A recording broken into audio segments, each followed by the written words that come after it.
Rumbo Vocal. Charlas sobre voz y desarrollo artístico.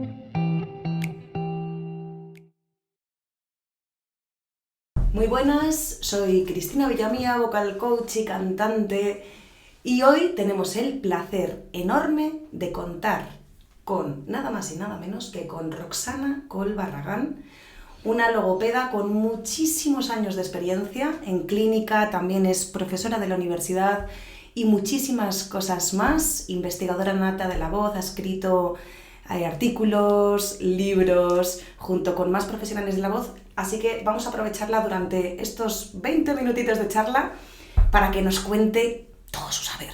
Bienvenida, Roxana. Muchas gracias por invitarme y es un placer. ¿Qué es el cuidado de la voz y por qué es importante? A ver, el cuidado de la voz es tratar de fomentar en el profesional el autocuidado y el autoconocimiento de la voz, que aprendan a sentir su cuerpo, a saber cuando el cuerpo nos está dando señales de que hay algo que no va bien y poder ir al médico a tiempo, y para tener hábitos saludables, que los hábitos que son saludables para la voz son saludables para todo el cuerpo, ¿vale? Hábitos saludables para que esa herramienta de trabajo dure más tiempo y en mejores condiciones de salud. ¿Por qué es importante? Pues porque es la herramienta fundamental de trabajo de cualquier profesional de la voz. Entonces, así como un futbolista se cuida sus piernas porque son para él lo más importante, pues nosotros tenemos que cuidar nuestra voz, que con eso nos ganamos el pan y con eso transmitimos y con eso comunicamos. Entonces, si la voz está en mejores condiciones de salud, la comunicación va a ser más efectiva. ¿Qué hábitos fundamentales citarías? Bueno, pues hay tres áreas que están demostradas científicamente, que tienen evidencia científica para cuidado de la voz. Y son la hidratación, que tiene que ser una hidratación sistémica y focal, ¿vale? Esto fundamentalmente es la ingesta de agua y el utilizar nebulizaciones o baos para mantener humectado toda la vía respiratoria. Luego, el evitar conductas que son fonotraumáticas, o sea que pueden lesionar las cuerdas, porque lo que hacen es aumentar la fuerza con que las cuerdas se chocan, y esto es todo lo que es gritar, hablar fuerte durante un tiempo prolongado, hablar mucho cuando estamos con un proceso inflamatorio agudo, etcétera. Y evitar factores externos a la voz, lo que llamamos factores exógenos, que pueden dañarla mucho, como pueden ser la sequedad ambiental, la falta de descanso, el tabaco, el alcohol, las alergias, el reflujo, todo esto. Todo eso puede afectar a la voz y hay que cuidarlo. Y luego, para mí, hay dos cosas sumamente importantes, que son el reposo relativo. Tenemos que descansar, no podemos hablar 10 horas seguidas, o sea, hay que hablar, descansar, tiene que haber un equilibrio, porque al final las cuerdas son músculos y tienen un grado de resistencia física que en cada uno de nosotros es diferente y que tenemos que respetar. Y por otro lado, el calentamiento vocal. Y estas son las pautas más importantes para un profesional. Si una persona te llega y te dice, bueno, vale, Roxana, ya sé que hay que cuidarse la voz, pero a mí me funciona no hacerlo, llevo 20 años cantando y no he tenido hasta ahora ningún problema, ¿qué le contestarías? Bueno, que a lo mejor ya aguanta 20 años porque tiene un aparato que es muscular y ligamentosamente fuerte, pero que en algún momento le va a pasar factura. Entonces, si no lo cuidamos, llegará un punto más tarde o más temprano que le va a pasar factura y le va a dar signos de debilidad y de esfuerzo. Entonces, es importante que se cuiden. Fenomenal. ¿Cuándo acudir al logopeda? Bueno, cuando nosotros vemos que nuestra voz no nos está dando el rendimiento que nos daba siempre o que esperamos de ella, cuando vemos que tenemos síntomas como el cansancio vocal, la fatiga, que hacemos esfuerzo al hablar o al cantar, que tensionamos, que gritamos y que no lo hacemos con la técnica adecuada. Entonces, lo primero es, si tengo esos síntomas o empiezo a tener disfonías a repetición o un aumento del tiempo de recuperación, todos estos son síntomas de alerta que nos da el organismo que hay que hacerles caso. Lo primero, ir al otorrinolaringólogo, porque es el que nos va a ver la laringe y va a ver si orgánicamente está todo en condiciones o no. Y luego acudir a un especialista, un logopeda especialista en voz, para trabajar. En el caso de que haya patología, rehabilitarlo, y en el caso de que no, aprender una técnica vocal adecuada para sus demandas vocales. ¿Ha cambiado mucho la logopedia en los últimos años? Que sé que llegaste hace muchos años a este país y que estaba muy verde en aquel entonces, que ha crecido mucho el mundo de la voz. ¿Cómo ha cambiado la logopedia? Muchísimo. En España muchísimo, porque efectivamente yo vine aquí en el año 89 y no existía ni siquiera la diplomatura de logopedia en aquel momento. Ahora ya existe el grado de logopedia, hay máster, hay doctorados, o sea, se ha avanzado muchísimo. Así que yo estoy muy contenta por ello, porque cuando llegué aquí faltaba mucho por hacer. Todavía falta por hacer, pero vamos en el buen camino. ¿Qué crees que es algo que digas, mira, ahora esto se hace así y menos mal, es fundamental en comparación a cómo se hacía antes? Bueno, en las últimas décadas también ha habido mucha más evidencia científica en el campo de la voz, porque han aparecido pues métodos sistemáticos que permitieron que se pudiera avanzar para ver si realmente lo que estábamos haciendo era eficaz o no. Y ahora nos hemos dado cuenta, pues, a través de toda esa evidencia científica, que no sirve de nada trabajar la voz de forma secuenciada y separada. Antes trabajábamos la respiración, la relajación, la resonancia, todo en forma secuenciada, y ahora se ha visto que esto no es efectivo. ¿Por qué? Porque la voz es una unidad funcional. La voz está formada por esto y esto fundamentalmente, que son las tres partes, tienen que trabajar de forma equilibrada y coordinada para que el resultado sea el adecuado. Entonces, trabajar todos los parámetros de forma separada y aislada no sirve para nada. Te voy a poner un ejemplo. Si yo trabajo la respiración y le pido a mi paciente que coja aire todo lo que pueda y que saque una S todo lo que aguante, ¿no? Que no hay voz. Ahí puede aguantar todo lo que quiera con la S, que eso no me garantiza que luego aguante con voz. ¿Por qué? Porque la voz no depende solo del aire, sino de lo que haga el aire cuando pasa por entre las cuerdas vocales. Si yo tengo una patología que hace que mis cuerdas no se junten, por mucho aire que coja, se va a escapar aire por las cuerdas. Entonces no sirve de nada el trabajar la respiración de forma aislada. Tiene que trabajarse con sonido, con voz y todo en forma equilibrada. Entonces, esta es una de las cambios más importantes que hubo en estas últimas décadas, que hemos dejado de trabajar, por lo menos espero que la gran mayoría de los profesionales, de forma separada y secuenciada. Hay que trabajar la voz como una unidad funcional. Uh-huh.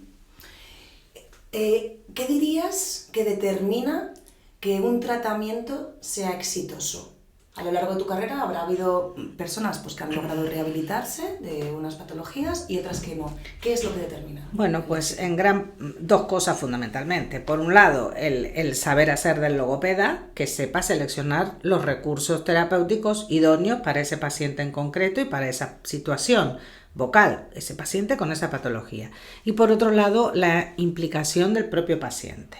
O sea, si el paciente no se adhiere al tratamiento, esto quiere decir no se compromete con su propia rehabilitación, los resultados no son los óptimos, porque yo le puedo dirigir, puedo decirle qué es lo que tiene que hacer, pero el que lo tiene que hacer es él. Entonces el paciente es el que tiene que practicar, el que tiene que hacer los ejercicios, el que tiene que seguir las pautas de higiene vocal planteadas, el que no tiene que chillar, el que no tiene que forzar, etc. Entonces si el paciente no se adhiere y no se compromete con lo que estamos haciendo, pues los resultados no van a ser los óptimos. Entiendo que cada patología tiene su proceso de rehabilitación, etcétera, etcétera, pero así de forma súper general, ¿cuánto tiempo de compromiso podrías decir que requiere un proceso de rehabilitación de unos nódulos? A ver, unos nódulos pues depende, pero depende de muchos factores. No es lo mismo rehabilitar unos nódulos en un paciente, por ejemplo, cantante, que en ese tiempo no está cantando, que rehabilitarlo mientras el paciente sigue su actividad vocal normal. Porque ahí hay muchos factores que no podemos controlar, o sea, hasta que el paciente automatice todo lo que le vamos enseñando y no haga ese esfuerzo que estaba habituado a hacer, pues si él sigue cantando y sigue forzando, estamos yendo para adelante y para atrás. Entonces depende de muchos factores, no se puede dar un tiempo exacto y depende también de cada persona y de la facilidad que tenga. Pero bueno, más o menos en un par de meses, a una vez por semana debería de haber un cambio. Uh-huh. Bueno, yo soy como, no me gustan mucho ni los términos patologías ni paciente, sobre todo en los casos donde haces un arte del sonido de tu voz Y bueno, y en determinados casos esa disfonía te puede hasta favorecer. ¿Qué le dirías a una persona que canta música moderna, por ejemplo bossa nova, y llega a tu consulta y te dice: Roxana, mira, me acaban de diagnosticar estos nódulos, pero bueno, yo llevo toda la vida cantando de esta forma, con este tipo de sonido, ¿qué hago? ¿Qué hago? ¿Esto está mal? ¿Está bien? ¿Soy una enferma? No. ¿Tengo que rehabilitar? ¿Qué hago? A ver, eso no es que esté enferma, o sea, vamos a ver, hay tipos de música que se favorecen con una determinada patología. Nombraste la bossa nova. Bueno, pues los nódulos dan un poquito de escape de aire porque hacen que las cuerdas no se junten bien, y la bossa nova es una voz sopladita y muy melodiosa y con mucho aire. Entonces ese tipo de patología a esa cantante le va a venir genial. Le quito los nódulos y luego no puede hacer esa voz soplada. No, lo que hay que buscar es un equilibrio, ni una cosa ni la otra. Tiene que aprender a cantar sin esfuerzo, pero lo importante es que esos nódulos no vayan a más, porque si crecen de tamaño, entonces sí cada vez va a tener más dificultades y no va a poder terminar un concierto, no va a poder hacer 2 conciertos seguidos, o se va a quedar sin voz en medio de un espectáculo. Entonces lo que hay que llegar es a un equilibrio. Si con esos nódulos ella logra tener una voz funcional, o sea, una voz que se adapte a sus demandas vocales, pues puede vivir con esos nódulos toda la vida, no pasa nada. Y le van a dar ese poquito de aire que necesita. El problema es que ella maneje su voz y su técnica vocal correcta para que eso no aumente de tamaño y no vaya más. Ahora, tú le dices a una cantante lírica que tiene unos micronódulos y es como si le hablaras de la luz mala. O sea, ¿por qué? Porque sabe que con esos mínimos nodulitos, que para la otra cantante le vienen genial, a ella la hacen polvo porque no va a llegar a las notas agudas, porque no va a poder hacer una nota piano, etcétera, etcétera. Entonces, ¿por qué? Porque el rendimiento de una cantante lírica tiene que tener el órgano de la fonación al 100%, por las demandas vocales que tiene. Entonces, lo que para uno puede ser genial, para el otro puede ser una tortura. ¿Cómo cambia la voz a lo largo de la vida? Bueno, pues la voz se ve influenciada en las distintas etapas de evolución por las hormonas fundamentalmente sexuales y de crecimiento. Entonces, la voz de un niño y una niña son iguales, las llamamos voces blancas. No hay prácticamente diferencias porque la laringe de un niño y una niña son iguales. Son laringes muy pequeñas que están en vías de desarrollo. Aún no han llegado a alcanzar su desarrollo total. Entonces la voz es igual. Cuando llega la pubertad, por influencia de esas hormonas, la laringe del hombre crece mucho más de tamaño que la de la mujer. Por eso la nuez se nota más en el hombre que en la mujer, porque es una laringe más grande, más robusta. Entonces la voz del hombre respecto del niño baja hasta 8 tonos.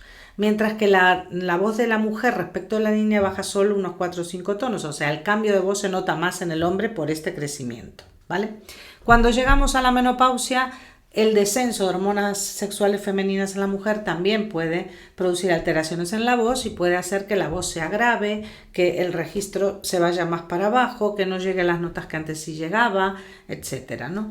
Y en la vejez, pues no solo los cambios que se pueden producir a nivel de la laringe, por el deterioro, porque puede haber atrofia, porque la musculatura pierde fuerza, porque las cuerdas pueden quedar más separadas, etcétera, sino que también puede haber alteraciones a nivel de la vía respiratoria, en fin, de otras partes del cuerpo que también van a tener deterioro y que van a influir en la voz. Y luego la atrofia o el deterioro de la musculatura en algunas personas se puede dar más que en otras. Existe lo que llamamos presbifonía, que es como la presbicia o como la presbiacusia. No tenemos todos el mismo grado de presbicia, ni empezamos con la presbicia a la misma edad exacta. Bueno, pues con la voz pasa lo mismo. Ese deterioro de la musculatura que lleva a que la cuerda no vibre correctamente y que se queden abiertas y se escape aire, pues se nota más en unas personas que en otras. ¿Quién lo acusa más? Pues cuanto más necesite de un rendimiento vocal más exquisito, más dificultades pueden tener. Por ejemplo, un cantante lírico, no que una cantante lírica lo notará más. Por eso tan importante el entrenamiento vocal a lo largo de la vida. Los cambios de voz, ¿vale? En personas transgénero, ¿cómo los trabajáis? Bueno, pues en el transgénero ahora hay cirugías que lo que hacen, pues en el cambio de un hombre que hace un transgénero a mujer, se hace una cirugía que lo que hace es acortar la cuerda para que la cuerda sea más corta y de tonos más agudos. Lo que pasa es que solo con los tonos más agudos o más graves no se logra la forma de hablar femenina o masculina.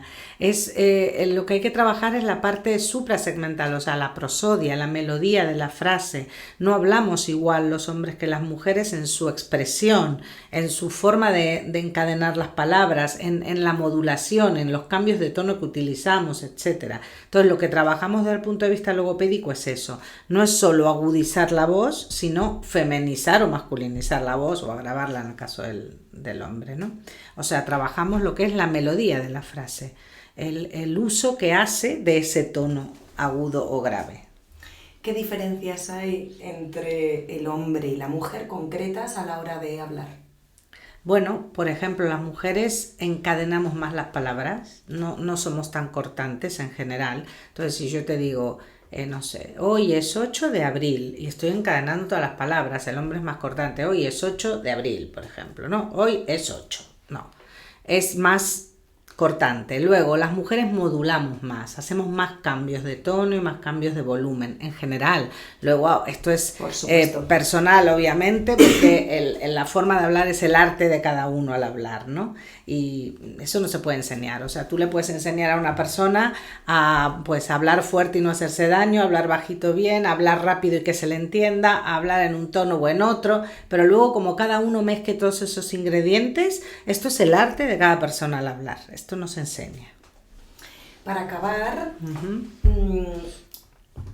los que estamos en el mundo de la voz vemos lo increíble que es el trabajo vocal y cómo la voz a veces es tan flexible, cómo podemos experimentar cambios tan notables. En tu experiencia, sin citar por supuesto a ningún paciente en concreto, pero ¿podrías contarnos algún caso que haya sido sorprendente para ti en cuanto al antes y al después en su voz? Bueno, muchos pacientes que venían con voces muy, muy malas, muy patológicas y que realmente luego han mejorado muchísimo, muchos tenemos todos los días, digamos. Lo importante es que la voz sea de menor o de mayor grado de patología, tiene que ajustarse a las demandas vocales de ese sujeto y que el paciente se sienta identificado con su voz. Si tú le cambias mucho la voz y él resulta que no se siente identificado, que nota que esa voz no es suya, no le pertenece, no va a llevar a la práctica de su vida diaria los cambios que tú has generado. Entonces, lo más importante es que haya una identidad vocal, que el paciente se sienta identificado con esa nueva voz y que tenga hábitos saludables. Luego, el mayor o menor grado de disturbio o de patología depende del caso. Por ejemplo, no sé, a un paciente que canta flamenco, que es una voz de esfuerzo, que es una voz rota, que necesita ser así para cantar flamenco, tú no le puedes quitar eso, porque si le quitas eso, le quitas la esencia del flamenco. Entonces lo que hay que dar es herramientas técnicas para que haga el menor esfuerzo posible sin cambiarle esa identidad del flamenco, que es lo que él canta, ¿no? Entonces, cambios puede haber muchos, lo importante es que el paciente se identifique y que sean aptos para sus demandas vocales. Sé que te había dicho que acabamos, pero muy importante, antes de acabar, las emociones, ¿qué papel juegan en todo el tema de las patologías vocales? ¿Qué dirías? Muchísimo, a tal punto que puede haber disfonías que solo se produzcan por problemas emocionales. O sea, la voz no existe solo para transmitir conocimientos o pensamientos, sino fundamentalmente sentimientos. Tú con la voz ríes, lloras, transmites alegría, transmites tristeza, transmites cansancio, lo que quieras. Tú puedes escuchar a un familiar cercano que por teléfono te diga solo hola y saber si está bien, si está mal, si le ha pasado algo o no, sin verle la cara y solo con que te diga una palabra. ¿Cómo? A través de la voz. O sea, la voz está íntimamente vinculada a las emociones. Y es que la voz tiene tantas ramas, tantas variables, que por eso es muy difícil cuidarla, porque la voz está íntimamente vinculada a las emociones, También tiene un aspecto cultural, no se habla igual aquí que en otros lados de España o que en otros lados de países latinos o con la misma lengua, ¿no? Yo vengo de Argentina y no se habla igual en Argentina que en España, y en España no se habla igual en Andalucía, y en Andalucía no se habla igual en Sevilla que en Huelva. O sea, hay un aspecto cultural que, así como la cultura en la que vivimos y nos desarrollamos nos va dando pautas de cómo tenemos que comportarnos, cómo tenemos que vestirnos o qué tenemos que comer, también de cómo tenemos que hablar. Entonces hay ese aspecto cultural, hay el aspecto emocional y hay el aspecto biológico. Nacemos con la laringe que nacemos y esto no lo podemos modificar. Lo que podemos hacer es aprender a aprovechar al máximo ese instrumento con el que nacemos. Pero lo que tenemos de origen, esto no lo podemos cambiar. Cuando se presenta una persona con un problema claro, emocional y que ha manifestado algo en su laringe, ¿a quién se le deriva? Bueno, depende del tipo de problema que sea. Si viene sin voz, nosotros lo que hacemos es sacar voz, es explicarle qué es lo que le pasa, que vea que su laringe no tiene nada, no tiene ninguna patología que suponga que no pueda hablar. Y que se dé cuenta que si puede carraspear, si puede reír, si puede llorar, puede hablar, ¿no? Y una vez esto, pues el profesional idóneo sería el psicólogo, el psiquiatra, depende de los casos, y también depende la aceptación del propio paciente de su problema. Entonces esto no es algo fijo, depende. Y ahora sí, para acabar, unas palabras para los profesionales de la voz, bueno, pues, de Roxana Coll. Yo lo que les diría a todos los profesionales de la voz es que si quieren que su herramienta de trabajo les dé muchas alegrías y pocos problemas, tienen que cuidarla, ir al otorrinolaringólogo al menos una vez al año para asegurarse de que todo está en condiciones. Si son cantantes, tomar clases de canto, que es lo más importante. Si son actores, toman clases de actuación, pues etcétera. Y si tienen algún problema, acudir a un profesional experto en patología de la voz. Muchas gracias. De nada, un placer.